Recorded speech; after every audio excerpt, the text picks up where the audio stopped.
Hello and welcome to episode 2, Numero Dos, Ice in My Veins podcast. We would never make it this far. It's true. The haters always hating. A lot of haters out But there. it just fuels me, bro. A lot of people with feedback on the production side of the episode 1. So Yeah, we don't got to talk about that. we really don't. There's a lot more interesting things to talk about. So week 1 comes to a close. Yeah. And we got to see which teams came on top and which teams became a bit major flop.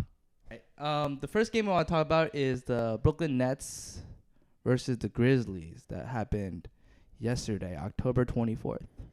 Yeah. So unfortunately, our Brooklyn Nets took an L here. Kind of a rough showing, at least in the second half. Yeah, definitely. And I think there was a lot of things to attribute to that are both like internal and external.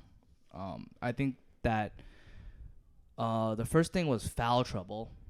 And they literally went into like everyone on the roster. Yeah, everyone on the roster, and they got to the bonus foul very early in each quarter, which definitely screwed them because a lot of their shots came from free throws. So I think with foul trouble, some of them were, I think some of the calls, honestly, were a little bit unjustified.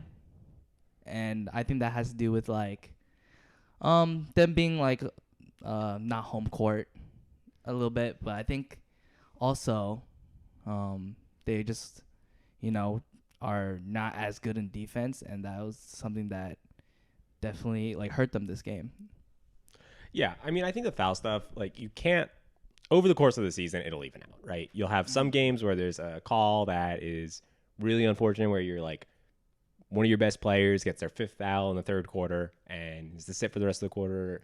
Like, it will happen, but it also happen to the other team, and it should, I think, on average, even out. The thing that will not even out is like not closing out on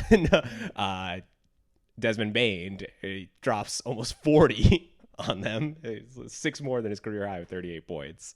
Right. And like 32 of those, I think, were in the second half. So honestly, I am the Desmond Bain of the Grizzlies because, you got to close out. I always be hitting them threes, wide open. And, if I got the pick, then, let it stick. It's automatic. It's automatic. Yeah.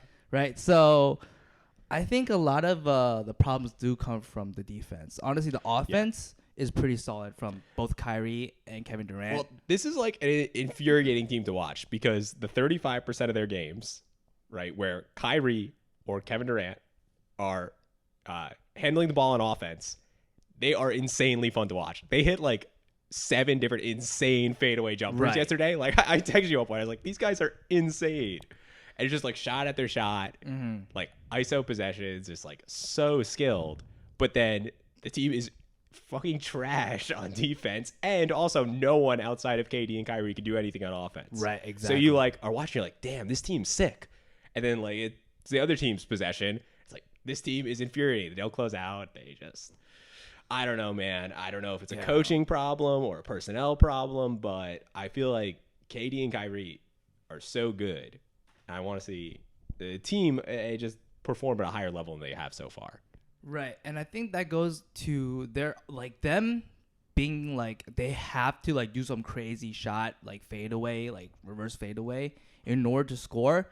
Just shows how bad the Nets are as a whole when that's like your only option. Because it hurts so much when like they had to do that for like 2 points, and then like they can literally no defense on the arc for the Grizzlies, and they are able to just shoot like at such a high percentage from the arc that is worth so much more. And I think that goes to show, I do think the overall rotation is like not horrible though. I think Joe Harris seems to be, finding his legs. He had, I think, 2 or 3 3-pointers yesterday. Yeah. And like he looked decent. Same with Patty Mills. I think he actually had 2 3-pointers, which, Yeah, he did well Patty as well. Mills still producing. They're going to get Seth Curry back. That'll be nice. He has some secondary playmaking ability as well as, he's obviously a shooter. I hate to say this, but at least so far, the Ben Simmons fit looks really bad. It does. You know, I'm not ready to sell my Ben Simmons stock just yet because I have all of my money in it right now. Listen, bro, you gotta get out. Get out quick. Now, if I get out of the Ben Simmons stock, I'm also losing the house. So I think last episode I also mentioned how Ben Simmons got ejected, and like one of the main like proponents of why he's good is his like honestly like his shooting can be bad, but his defense, his steals, and like his just athletics like ability like was always like kind of solid. But like when you're like fouling out of games, you know, and you're in so much foul trouble, like when the game's not even over, I think like that really hurts a team as an overall. And like some of them were like blatant like offensive fouls, like just moving picks. Like no one's gonna miss that, and like that's definitely hurting them like so much. Yeah, I think through 3 games he has 14 fouls and 17 points. So yeah, so and I think I have kind of it's easy to see when you watch them what the problem is, which is that Ben is like a reverse Porzingis, where he is offensively basically like a center, right? Where he needs to be right under the basket to score. Right. But defensively, he is like a wing defender, guard defender, right? He's a perimeter. He can't really protect the rim and defend centers. So you can't actually play him at center. I know the Nets have talked about that, but I don't think Ben Simmons has ever shown like defensive skill under the rim. And if you do that, you're going to get out-rebounded and they're just going to dunk on you the whole time. So it sucks they have to play Nick Claxton for the defense. Right. But then they have 2 guys that are basically just standing under the rim waiting for a pass. So the offense is just like completely screwed when he's there. So I do think Ben could actually work kind of well with a shooting big like Miles Turner or Porzingis or something, where the big doesn't always need to be in the dunker spot to be effective, because then Ben can get there.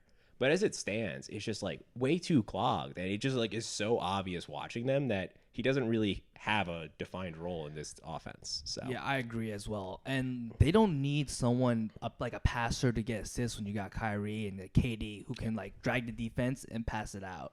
Right. So like his role is kind of taken up. But I do like Nick Claxton's game. Nick Claxton has really impressed me so far. Yeah. I was kind of like, this guy sucks. He just looks okay because he plays next to KD and Kyrie. But this year, it's 3 games, but he's looked pretty good. I said in the offseason that he was going to be a key piece to this franchise. And I think what I've said has been very solid. He's okay on defense. He's not the biggest center, but he has the ability, and he's able to get like alley-oop dunks in and like decent amount of rebounds and fight the bigs that are big enough, unlike some people on the team. He's kind of a stick man, but right. He's not the biggest guy, I'm not gonna lie, but he's definitely playing his role. I think he's a young player. He has a lot to learn, and I'm sure he'll continue to do really well. Yeah. And the Grizzlies side, obviously, our boy Desmond Bane, 38. Ja also 38 with a insane dunk. I think it was in the 3rd quarter, and then also iced the game at the end with that 3-pointer. Yeah, that was from the long range. Yeah, that was icy. Yeah, he called game. So yeah, and that alley-oop reminded me actually of the Pat Bev alley-oop to Austin Reeves that he was unable to get due to the color of his jersey being right, yellow. Yeah, yellow. Of course. Not Jaws. That's unfortunate. So I think that pretty much sums up this game. Their role players are really good. Grizzlies, yeah. They're playing Aldama a lot more than I thought they would be, and I think Brandon Clark's kind of taking a more of a backseat role, which is interesting. That's not what I would have predicted for the Grizzlies, but it's really working out for them, and I can't wait to see more. Yeah, no, Grizzlies, I think, especially once they get healthy, could be a pretty competitive team. So right, we'll see more from them. All right. Next, we've got the Trailblazers versus the Lakers. This was Sunday, October 23rd. So the Blazers have been playing really well, and I actually counted the Lakers out from the beginning, but after yet another time, your prediction came true. Yes, but not in the way I thought, because they were doing really well. I mean, LeBron had 31 points, 8 rebounds, 8 assists. Like, AD did his job. and the rest of the team like were able to get some points in there, get some rebounds, and overall like perform already okay. But during crunch time, that's where they started to slip, and I think that's like there's a lot of things that I believe that they did wrong. You could just check it out and watch it for yourself, and like it's obvious, right? Westbrook taking like a contested mid-ranger with 15 seconds on the clock while they were up. While they were up under like in 30 seconds like left in the game. Like that was ridiculous. Especially when you're shooting 4 for 15, right? And it's like crazy and like how I don't know, as like a leader as LeBron is, right? Like how are you letting this man even touch the ball in crunch time? Like that is my like they didn't even like. Well, LeBron's not the coach though. But at the same time, it's like that mentality where like this guy doesn't have it in him to make that shot, and then you're standing on the arc just watching it all happen. And I actually have a couple of theories of why they are doing this. Okay, tell us. So we all know that there is an upcoming draft pick that seems very good, right? Victor Wembanyama. Yeah, that's a hard last name to say, but you do know the Lakers do not own their 2023 draft pick, right? They do not? No, I believe the Pelicans own it from when they traded for Anthony Davis.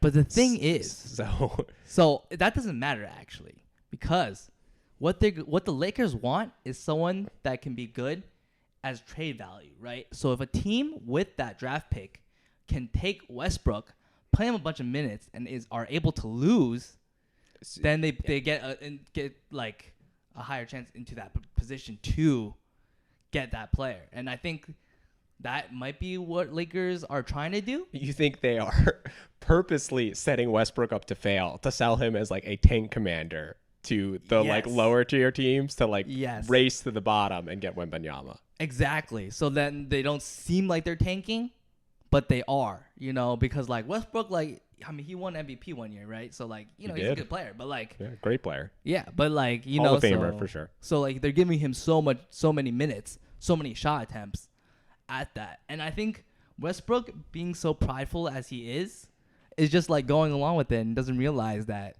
like, it's not because they believe in him, I don't think like after game, like breaking shots like a whole season when your nickname is Westbrook, like that. This is like they're gonna keep allowing this, and that's just my theory. Honestly, like it could be wrong. It is possibly. It's most likely wrong, but like I don't know. Something gotta explain this. Yeah. And yeah, no, but right. The Lakers are not doing well, at all. So I actually have a question for you. So we've seen 3 games so far. I think most trends you can see in 3 games are basically meaningless because there's a small sample size, right? Some teams have played the Magic and the Rockets. Some teams have played the Warriors and the Suns, right? So like the 2-0 versus 0-2 there, totally different. I think one thing that I almost am confident in saying is real is that Westbrook is not a good fit with this Lakers roster. Oh, definitely not. I mean, the same top 2 guys as last year that he was not a good fit with last year. So it's not really just a 3-game trend, but I am pretty confident in saying like they need to do something fast about this because he seems to be a horrible fit. So it's been 3 games, right? Do you think Russ will play another 20 games this season for any NBA team? Not just the Lakers. Like, do you think he will be in the court? So on the court, like on the court, benched. like playing minutes, yeah. Or do you think he's going to get John Walled? John Wall's been playing actually. Right, but remember the Rockets, they got John Wall in a trade, and they told him, "We just want to sit you, like chill out," because they had their young players they wanted to give run to, and they also wanted to acquire a high draft pick. So if we were making a bet, over 20.5. More games for Russ this season. Are you going over or under on that? I'm going over because of my theory, what I said. But if that was not the case, dude, honestly, like, as much as I like clown Ben and I'm like counting your days, right? Like Westbrook is like not doing any better, and I think that is, definitely a possible outcome. But I think at the same time, like the NBA doesn't really like to do that to players as much because I feel like it's like a bad look. So I think he'll play more than 20 games, I believe, but it's not looking good after this season. I mean, to be fair to Russ, he has scored double-digit number of points so far this season, so Yeah, he so, does like- have that on Ben.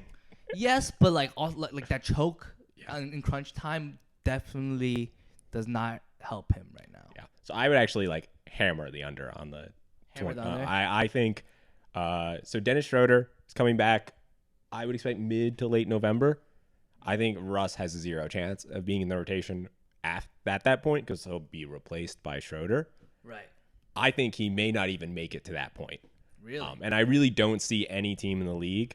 I could see him getting traded, but I don't see a team out there that would actually play him. I think they would John Wall him, say, you can come to our games, sit on the bench in street clothes, but there's just really not a situation. I think Russ is actually still not that well, he's washed, but I actually think for a team that's a true bottom feeder, he could get them a few more wins, which they actually don't want. It's like you said, they want I don't think Russ is so washed that like he makes your team the worst team in the league. No, I think he just stops you from being really even a playoff team. And that's a really awkward place to be because most teams either want to be in the playoffs or they want to be the worst team. Right, There's only a few New York Knicks out there that are like, we want to be in the playoffs or in the play-in game. It's like them and the Wizards are the play-in targeters. No, definitely. And both of those have their point guard situation figured out. Although Wizards were where Russ was before the Lakers, right? And even they decided to move on from him. So I do want to say that there was news that the Hornets player, Terry Rozier, could be traded to the Lakers. Oh, I saw that. I feel horrified about that. Terry is my fantasy steal this year. If he's playing next to LeBron, his usage is going to plummet. I saw that Shams Charania notification on my phone, and I like legitimately shit my pants. I was like, I want Terry on the Hornets. I want LaMelo to take his time, rest up, no rush, buddy. He's killing it in fantasy. I think he's 27th ranked player right now, or he was last time I checked. That's value. I got him at 42. I want things to stay exactly how they are. Definitely. No rings for really Scary well. Terry. I want a play-in ring for him, and that's it. The thing is, I feel like he would be a perfect fit for the Lakers. I don't know. I disagree. Do you disagree? I think he's an okay fit with the Lakers, but he's also a ball handler. Like, even on the Celtics, they had some stacked teams. They were younger, but still, like, very talented teams that Terry was on. And that dude, if he's got the ball in his hands, it's shoot first, shoot second, pass third. So I think that is fine for the Lakers, actually. I feel like they just need someone else to be a threat that is not LeBron and AD. Yeah. I think that could definitely alleviate a lot of the stress on their work. And I think anyone who does that is like a good fit because like no one wants to close down on Westbrook because like when you're shooting at like 25%, like it's better to just like leave it open, double team AD, double team LeBron. Right. Yeah. To me though, that's like the Schroeder role, right? Where you're talking about when LeBron's sitting, who's gonna, he can run the offense decently. And I think the Indiana trade where they get Buddy Hield and Miles Turner is better because both those guys can kind of shoot. And that's what I think is the best fit with LeBron. He's handling the ball, he's running the offense, and he's got shooters around him. So we'll see. I think, in all these trades, the other team ends up with Westbrook, right? So it would be very interesting to see what the interest on the non-Laker end is. But yeah, I think Russ is actually like startlingly close to like the end of his NBA career. Dang. Because I think he's going to have to do the Melo progression where he accepts that he is no longer a superstar. He's barely even a starter, and he has to take a very reduced role where he's like supporting other players versus like being the star of the show. Melo took like 2 years to get to that point. So it'll be very interesting. Russ, obviously MVP, Hall of Famer, like fantastic player. He's just very athleticism based, and he's now 33. He's only going to get older. Yeah. So I just having a lot of trouble in my mind coming up with an NBA team where I'm like, yeah, he fits with this roster. I see them playing him 32, 33 minutes a game and him being, probably not the most efficient, but productive. I just don't see it. So that's true. Hopefully though, I love Russ. I hope he finds a situation that works for him. I do too. I support him. I stand with Russell Westbrook. I think as well. There are a lot of disrespectful kids on the internet, acting like And I think he does get overhated. I think the Redditors are so mean to him, and this time they are kind of right, but still uncalled for. Their minds are fickle. I feel like because his stat sheet's not greatest in terms of like championships or like you know what I'm saying, like or like efficiency. But if you look at the raw numbers, it is actually a fantastic stat sheet. It is. So like he used to hit like back-to-back triple doubles. He averaged a triple double. Yeah. Like that's crazy. It is crazy. That's why and the Thunders, like when his time on the Thunders was like actually very good. Yeah, I mean some of those triple doubles. If you actually watch what happened, it was Steven Adams boxing out and then letting Russ grab the rebound. But that's teamwork. That's your boy right there. Yeah, Steven exactly. Adams is your boy. Steven Adams, the homie. All right. And I think we'd also, Dame off to a good start. I know this was a Lakers Blazers segment, and I don't think I've said the name of a single Blazers player. So that's because like we got to give Dame some respect. Dame did really good this game, and Dame has been off to an insane start to the year. Yes, and I think that just goes to show like coming out of that injury that he had, like waiting time has been proven to be successful, and I think he's like a player who will like thrive like when he's healthy. For sure. And then I think like when he's fully healthy, but then when he starts to like slowly like starts to wear down on him, his efficiency and everything else starts to go slowly down. So start of year, very good. We'll see how he goes. Yeah, I think there's actually a lot of merit in that because he is an older guard, or he's getting to be an older guard. I think he's 32.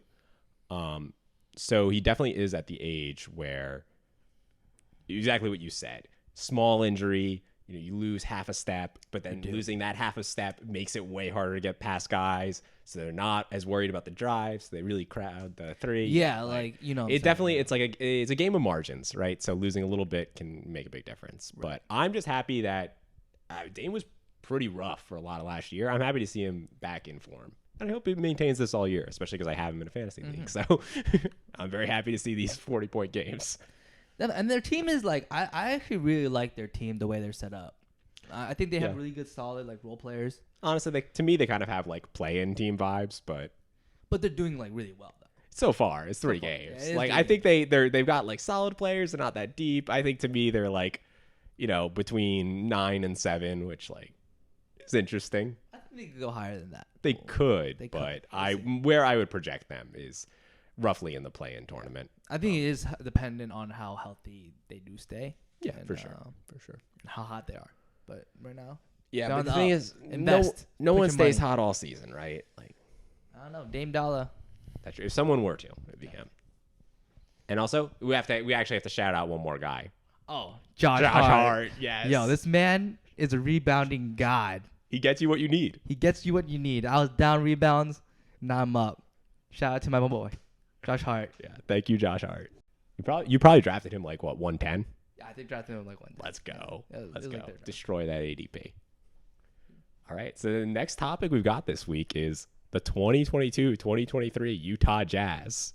Not what you would have guessed a week ago. Definitely what we were not. talking about right now. Honestly, I think it's crazy because you can go to like NBA fans and they cannot tell you the full roster of the Utah Jazz. I'm not gonna lie, man. Like they got players that I'm like, who is this guy, bro? And they're cooking. Yeah, they're off to a great start. Off to a great start. 3-1, 3-0 as of before yesterday. So before they were 3-1, they were 3-0. Yeah, but honestly, like, and they were cooking, And I think teams like them will have like a win streak, but then I feel like they could have like a very bad lose streak as well. I don't think they're a team, and I think I'll explain my like thought process behind that. But I think they're a team that right now is looking so good. I think it's a quick put your money in, quick put your money, take your money out. Yeah. You know what I'm saying? Like it's sell high on this one. Sell high on this one for sure. And but like honestly, Colin Sexton's cooking. Jordan Clarkson, I think they work really well together. Well, let them have a hooper on the court all 48 minutes with those two. So exactly, those are both hoopers, and I think the hooper, population is so small, but I think like this goes to show, they still got their efficiency, they can still put in the work, and they're putting up great numbers, great stats, and I want to see more from them. I think they're a slept-on team, and I like before like today. before like this season started, I think a lot of people started doubting them, losing two of their best players, both like all-stars. Yeah, Team I players. think like just looking at their stat sheet, something that jumps out is we've got Jordan Clarkson taking 8 threes a game and making 40% of them. That's pretty crazy. That's not going to stay the same. Because you know those are like tough threes too. He's not getting left open. You know what I'm saying? And then you also have our favorite lunch lady, Kelly Olynyk, taking 3.5 threes a game and making 79% of them. So, yo, lunch lady, bro, she's dishing out the lunch, bro. She's dishing out the extra cornbread on the side. really. So I think that kind of tells you what their success has sort of been coming from, and the fact that it's not sustainable at all. Even right. That's what I'm saying. Like the sell high type of team. But definitely exciting. I think actually just watching this team, because I watched the game against the Wolves that went to OT. It was actually really exciting. It shows you that like everyone who plays minutes in the NBA is so good at basketball, and people like love to clown on players that like are not superstars for like not being that good. But like these are all not especially notable players. Like Conley, obviously fantastic career, but at this point is over the hump. And you got Lowry Markkanen, Colin Sexton, guys that were drafted high, but kind of, I would say, flamed out. Now maybe there's a bit of a resurgence, but it shows you that like the fact that like every NBA team can be competitive with any other NBA team, right? Which shows you that these are like incredible basketball players. Like the so Wolves are considered, the Wolves were considered preseason to be like one of the better teams in the West, at least in the regular season. They went off to a rough start, but they also like went to OT with these guys and lost. Like, right, exactly. So I don't know. I think respect to everyone on the Jazz. They're killing it. I want to see Lunch Lady continue to hit 80% of his threes because that would. I have him in 2 fantasy leagues, so I would love that. But probably not going to be the case. So let's enjoy the moment for what it is. Yeah, I think this is most likely the high point of their season, and I'm going to treasure it. Okay. Yeah, I think that. That goes to what I want to say, the Conley getting dropped by D'Lo. Your play of the week? That's my play of the week. That's a good transition to there. So into D'Lo, right, took a mid-range ranger to tie the game and take it to OT, right? And before that, he did a crazy behind-the-back crossover that dropped Conley. And I've seen the memes, man. Conley's like splashing into pools, going to the galaxy, far away, shooting up to the stars because that man was lost. Yeah, that was sick by D'Lo. It was because it looked like they were gonna just lose right there. So, yeah. Okay. Cool. Yeah. Cool. All right. So next team we've got up, selected by you, Jayway, is the Dallas Mavericks. So I want to talk about Dallas because not only are they my favorite team and contain one of my favorite players. Your favorite team? What? They're your number one? One of my favorite teams. Okay. I think one of your like 8 favorite teams. All right. You know what? Shut the fuck up. I have there's 3, and like they're all very like prominent teams that like have reasons why I like them. Fair. But the Dallas Mavericks, Luka Doncic, solid player, and I think a lot of their issues. I want to talk about them because a lot of their issues I feel like they had last year are like very mitigated with the Christian Wood trade. I disagree. And I think that is why they're doing like pretty like they're playing well. You know what I'm saying? And I think right. They really choked away that game against the Suns, and then they absolutely destroyed the Grizzlies. To be fair, Grizzlies won a second night of a back-to-back. So I don't exactly know how much stock to put in that. But you're right. Like I think they have actually the Mavericks have the best point differential right now, which is obviously problematic for a bunch of reasons. It's only been 2 games and not against that many different teams, but they lost by like 2 points to the Suns, and they beat the Grizzlies by like 40. So the reason why I believe the Christian Wood trade was so good was because I think it took a lot of pressure off Luka to score in pressured moments, and also when he's sitting on the bench.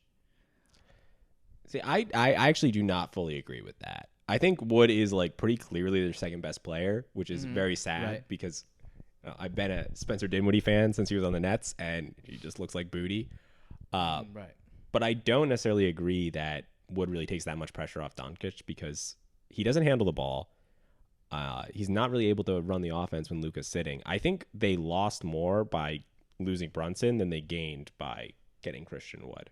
I think losing Brunson creates a different problem than the one that getting Christian Wood helped alleviate. But I still think this is a pretty flawed roster. I think Luka is, if you asked me to pick like just even money, my choice to be MVP this year, it would be Luka. If every you pick out any player, who do you think will be MVP? Same odds, I pick Luka. But I'm just not that confident in the rest of the roster.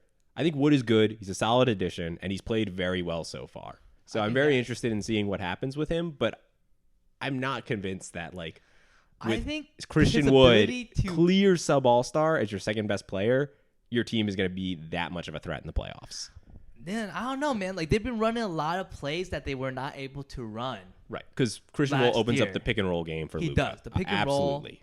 And, he gets boards, and he's able to shoot threes, too, so you don't lose that from having, a big, Porzingis on the team. And I think him coming off the bench has definitely alleviated Luka to not the better Christian Wood does when Luka is sitting out, the more rest time Luka can have, because Luka will create a point differential before he sits out, right? Or if they're down, they'll get back pretty close. And I think as long as Christian Wood is able to run some type of offense, some type of defense, that gives Luka so much more flexibility. That's my take. Yeah. Yeah, I mean, I actually expect Christian Wood to start by the end of the year. I think he'll probably end, just because he has, if he keeps playing even 80% of what he played so far, I think it makes sense for him to start just for the minutes. So I do too. We'll see. Yeah. I like the Mavericks a lot. I love Luka. I hope that they can figure out something. I'm just not convinced. Who is their second best ball handle after Luka? It's Spencer Dinwiddie, right? Right. Who's the third best after that on this roster? It's tied between Dorian Finney, Reggie, and Tim Hardaway. I don't know if I've ever seen Dorian Finney-Smith take a dribble. I'm not gonna lie. He's taking dribbles. the dribble, sidestep, shoot a three. Yeah. But the thing is, when you have you don't always have to cross somebody up in order to run offense. You know what I'm saying? You can have a very pass first offensive, and I think a lot of teams do run that. I think one example is the Suns. They don't have someone like Trey to cook. I mean, they have Chris Paul though. But Chris Paul is not a cooking guy. Yeah. He's a pass guy. He'll get a pick, maybe do a good pick and roll screen. Mm-hmm. But they don't have a Trey. They don't have a Ja to be able they don't have a Dame to open just create their own shot. And I think that's totally fine. Yeah. You know what I'm saying? Yeah. They don't have to be a number one team in order to do that. Right, but it's not even about to me iso ball. It's even about just I said, dribbling. That's true. Okay. Yeah. Honestly, they're not best. I think the Suns are a bad example because the Suns make it work. And right. They're also very good. Yeah. So they've been top two, top three spot for the past few years. So this is a bad example, but I think in some way, a Walmart version of it. Fair. Okay. All right. Now, next team, also picked by you, the Los Angeles Clippers. So the Los Angeles Clippers, I picked them because I believe that their team is one of the most changed team from what it was last year. In terms of who's actually playing, not necessarily. Yeah. And what they're running, right? I feel in a way they're almost like a new team. Well, because they got back. I mean, especially, Paul George missed a big chunk of the season and he missed the play-in game. Right. So if you're viewing it as that play-in roster versus today, yes. Although if we're talking about today, as in the day we're recording, Paul George, Kawhi, and Marcus Morris are all not playing. So we are kind of going back to the play-in era. But yeah, that's all temporary. All temporary. Yeah. And then and a lot of it is for rest. So Kawhi's resting. Paul George has a non-COVID illness, and Marcus Morris had a personal thing. Yeah. Okay. Yeah. But the reason why I talked to them is, they have been looking okay. I can see what they need to improve, and at the moment, I don't think they're a championship contesting team just yet. But I think if they work on the being able to fit together better, and their chemistry, I think they can be a very, very strong team. But at this moment, I wanted to just say they almost lost to the Lakers, right? And the Lakers have not been doing well, and that was when Paul George, John Wall, and Kawhi Leonard were all playing in solid minutes, and they were tied until Kawhi hit like a fadeaway like jumper shot. So I think that like a lot of the things they need to work on is like their chemistry, especially when you have like two guards running it, and also like Kawhi, which like I'm not sure how he fits in there just quite yet. You know what I'm saying? And like what type of like shots they needed to create to become more efficient. I feel like they're just playing kind of like a pickup style at the moment, and I think that they have a lot to improve, but they're looking pretty solid. And shout out to Zubac for honestly most improved player in my book. So. Really? Well, for through 3 games, he's your most improved player. He's honestly fire. I watched Zubac and I'm like, this man hustles for the boards. He's hard on the offense, like trying to get to the rim, and I think he is a very strong backbone for the Clippers team. And I don't think the Clippers team would be the same without him. If that makes sense. If they had like a weaker center, I think are very is like good at being a center, and he doesn't have like that's his skills, right? It's like the thing, it's rebounds, right? Right. It's like what you would expect the center to be good at. And yeah, there's a number of teams where you just get that center that is a solid center is not gonna cause you to have a no defense when there's another big man on the court. And yeah, he seems to fill his role well. And I think like these guys are look actually I think not that bad. I think they're also going to look a lot better in like 3 or 4 months. Yeah. I think Kawhi, a lot of rust, John Wall. I mean, it'd be interesting to see what they get from him, but he's looked better than I expected so far. I thought he was totally done. He looks decent. He does. Yeah. Honestly, I mean, right now Kawhi is averaging 12.5 points a game, and he's shooting 16% from 3. I think both of those will trend up by the end of the season. They definitely will. And like I said, they already look not bad. They look not bad, and I think they're definitely a dangerous team to look out for in the future. Yeah. Cool. So then, I guess this Thursday we've got some live basketball coming up. We do. See Luka Doncic against Kevin Durant and the Nets. Who do you got for that? Obviously, KD. Nah, dude, I gotta put it to my boy Luka. Dude, we might need a little wager on this. I think we do. All right. How about bubble tea? Bubble tea. We'll do bubble tea. Yeah. So post game bubble tea is on whoever loses the bet. I'm saying straight up. I'm taking Nets, who I expect to be favorites in that game, but definitely because they're also home. I think they're team wise and player wise. The Nets are up slightly, but they're also home court advantage. So I assume the odds are going to be plus like 150 and then plus 9. I'll check DraftKings real quick. Maybe like plus 150, minus 110 or something. No, I think it'll be closer than that. It'll be closer than that? I think so. But I could be wrong. Yeah. So what are you going to be looking out for at that game? What I'm going to be looking out for is a game from Claxton, honestly. I agree. Because Christian Wood is like double his size and weight. And I don't see like anyone stopping him, to be honest. I think with like the Memphis Grizzlies, they're gonna have a slightly different problem where it's not Claxton's fault on defense as much, like for the Grizzlies team, because Steven Adams is more of like a very traditional center. Mm-hmm. But like Christian Wood, who's able to do post up moves, who's able to shoot threes, from the arc. Like, that's definitely something that Claxton will have to adapt to. And I think I'll hope to see more from him. And the Mavs are just a big team.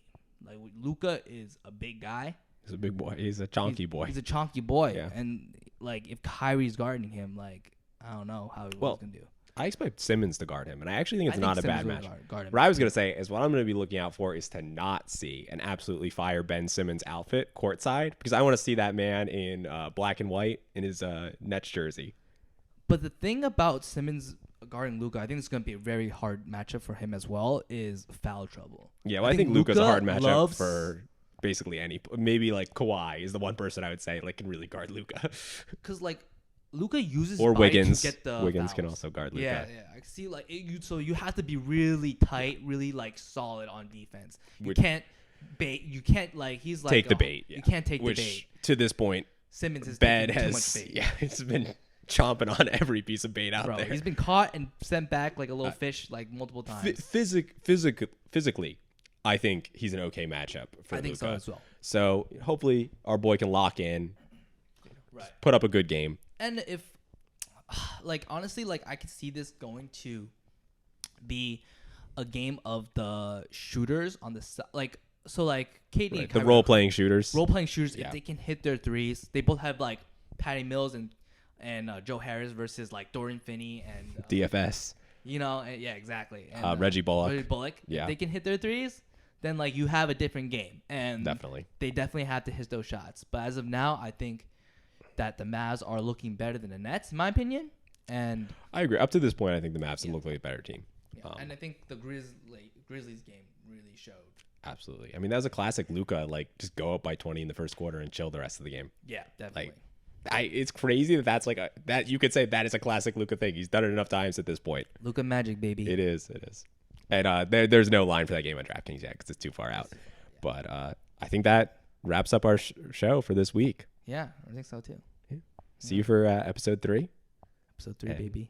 Yeah. Thank you for listening. Yep. Sound off. Word. Oh, that was like a